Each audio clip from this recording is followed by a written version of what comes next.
Hi, we're Eloise and Tom, and we're both Year 11 pupils at Allains, and we're here to tell you a little bit about our experience of the SCEC's Saturday Maths scheme this year.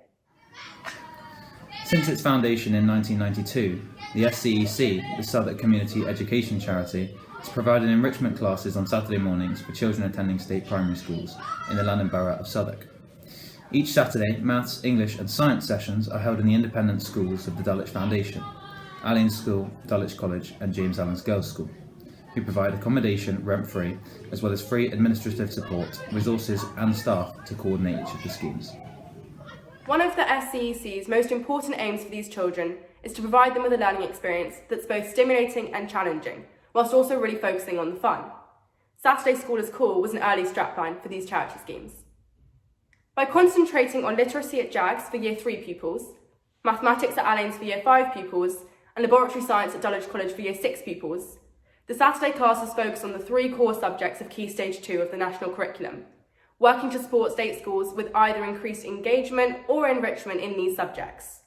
The end result is not only added excitement for these subjects and a chance to meet new friends from other schools in Southwark, but a boost in knowledge, skills and learning outcomes outside of their normal Monday to Friday school week. The 3 SCEC Saturday schemes bring together our foundation schools with the local community by working very closely with a number of primary schools, their staff and their wonderful and keen pupils. Especially given the restrictions the pandemic has posed on us, the constant communication and support each of the foundation schools gives one another is a wonderful thing to be part of, and the collegiate sense between ourselves at Allains, Dulwich College and JAGS ensures we give all pupils involved, including us as the older mentors from each of the schools, the best and most fun experience possible. So, as I've just mentioned, each of the schemes also gives opportunities to older students from our individual foundation schools to be part of the Saturday sessions in mentoring roles. In January, during the second period of Universal Remote Learning, it was announced in a morning assembly that the Saturday Maths mentoring scheme would be running, and this was shortly followed by an invitation to join up to the scheme. The Saturday Maths scheme presented an opportunity for me to do something slightly out of the ordinary and use my Saturday mornings productively and positively. Logging off at 11:30 was rewarding, knowing that I'd help the pupils develop their skills and take their maths further. During the lockdown, my weekends seemed to drag on with no real excitement. So when presented with the chance to join onto the Saturday Maths scheme as a mentor, I took the opportunity to do something out of my comfort zone and get involved with a new online activity. I wasn't initially sure what to expect, but I liked the idea of helping younger Year 5 pupils with a subject that I really enjoy. And looking back on it now, I'm very glad I signed up. After signing up to the maths scheme, a rota was created to pair us up with one other mentor from Allains, with whom we had around 1 week to prepare our part of the session. The sessions began at 9:45, when we would log on for a quick rundown of the structure of the session with the tutor, but officially started for the Year 5 pupils at 10 AM and lasted for a little over an hour. We were told which topic our group of pupils would be learning each week, and so we were able to plan ahead using this knowledge. Topics ranged from data handling using graphs representing rainforest trees' heights, to areas of a football pitch, to number patterns in Pascal's triangle. As mentors, we were given the task of leading the first part of the session for the introductory activity, and then the final 5-10 minutes of the session with the plenary activity. In pairs, we conducted a warm-up activity that linked to the topic that the pupils would be focusing on for the main part of the session, which helped to break the ice and briefly introduce the concept before it was looked at in more depth. To conclude the team's call, we came up with some fun interactive games or puzzles which provided some light-hearted entertainment for the pupils and gave them something to look forward to each week. At the end of the call, after all the students had left, we would take an additional 5 minutes with the tutor to reflect on how the session went and what might be useful to consider going forwards, given that doing these sessions remotely was completely alien to everyone involved and not just the younger pupils joining on. The best part, for me, was the game I organised with one other mentor at the end of my first session on Pascal's triangle. By the end of the session, the pupils were a bit more comfortable with unmuting themselves and getting involved, and it was great to have that interaction and involvement from them, especially being in lockdown at the time. Speaking to them and seeing their enjoyment then was uplifting. There was one session where I led a "how many triangles can you see" puzzle, and there was a pupil who was sitting with his mum and he'd accidentally unmuted himself. And seeing and hearing him getting increasingly excited as he spotted more and more triangles, oblivious to the fact that we could all hear, was just really touching. And I think for me, this showed that the students were genuinely happy to be part of the sessions and engage with these calls.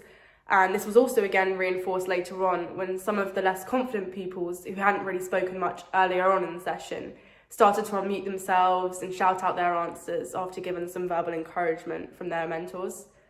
One of the challenges was names. The pupils had to log into Microsoft Teams accounts to access the lesson calls, but in most cases didn't have their own accounts. Some of them used parents' accounts, some siblings' accounts, and others school guest users.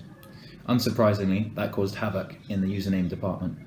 1 or 2 of them were correct, about half had a username that wasn't theirs, so either parents or siblings, and the remaining quarter were just called guest user. A piece of scrap paper came to the rescue on that front. I wrote down which usernames corresponded with what actual names, and resorted to a quick glance whenever I needed to address someone. Using technology inevitably caused some issues. Initially, we'd hoped to use a whiteboard feature on Microsoft Teams that would enable mentors to share their screen with the pupils and display PowerPoints that they had made prior to the session. However, not all tutors had the settings to allow their mentors to use this feature, which led to the need for quick thinking and spontaneity. In one of my sessions, my partner and I faced some difficulties with Microsoft Teams and had to change our entire finishing activity in the space of 40 minutes, whilst also still engaging in the call. We resorted to writing on sheets of paper, which we held up for the students, which thankfully worked out well, and I don't think the pupils realised all our back and forth manic texting throughout, as we were able to quickly adapt during the call. Furthermore, we weren't entirely sure of the levels of the pupils before our first call, so when preparing for our lessons, we had to come up with multiple backup options should our activities be too easy and therefore boring, or too difficult and therefore not enjoyable to engage with. The biggest challenge presented by the remote delivery of the scheme, as is the case with a lot of other aspects of pandemic life, was that it made interactivity far harder. The 9 to 10-year-old pupils met with older mentors, aged 15 and 16, and tutors they'd never met before. Unsurprisingly, therefore, shyness impacted how much the pupils were willing to unmute and answer questions, or take part in games, and really get stuck in. In a classroom, a mentor would be able to walk around and help individual pupils with any questions that they don't understand, making sure that everyone is following the topic. Obviously, though, lessons on call are very different.